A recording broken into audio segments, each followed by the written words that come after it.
Welcome back to another technical deep dive here in the debug zone.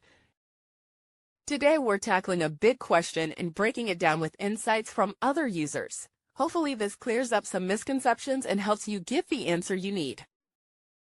So buckle up, stay a little curious, and let's jump right in.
And that's a wrap.